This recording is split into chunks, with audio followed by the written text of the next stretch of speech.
Senator McCain. Thank you. Thank the witnesses for being here today.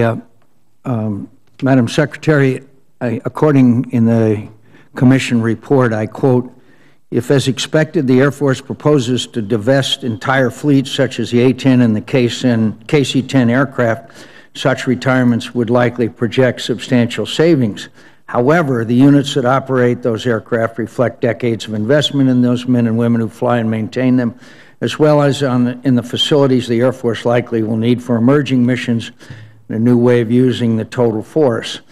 Because any such divestitures would be subject to congressional approval, the Commission recommends that the Air Force develop and provide Congress a detailed, complete, and comprehensive plan explaining how the Air Force will achieve missions undertaken by such platforms in the future and how it will retain the highly trained personnel from these fleets." Secretary James, so far this committee has not received anything like a complete and comprehensive or detailed plan. While a major capability of the United States Air Force, which is a close air support role, is being either contemplated or proposed to be eliminated. I would ask for your thoughts as to what would replace the A-10 aircraft in its close air support role.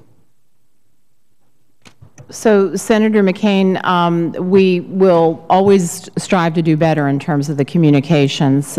This year, I believe on day one when the budget rolled out, we offered an operational laydown in greater detail to the 4 committees, the staffs, and whatnot. We will always endeavor to do better and take the lessons learned from this year. I mean, in terms of the A-10, what is intended to replace the percentage that the A-10 was doing in terms of close air support in the immediate future would be the other aircraft such as F-16, F-15E, and so forth that are capable of doing that. Tell me again, the so forth here? F-15E, F-16, B-1 bombers, some of our unmanned The B-1 bomber will now be used for close air support? So it is my belief that the B-1 bomber has done some close air support in Afghanistan. So we would cover it with existing aircraft, and of course down the line. That's a remarkable statement. That doesn't comport with any experience I've ever had, nor anyone I know has ever had. See, this is an example. You're throwing in the B-1 bomber as a close air support weapon to replace the A-10.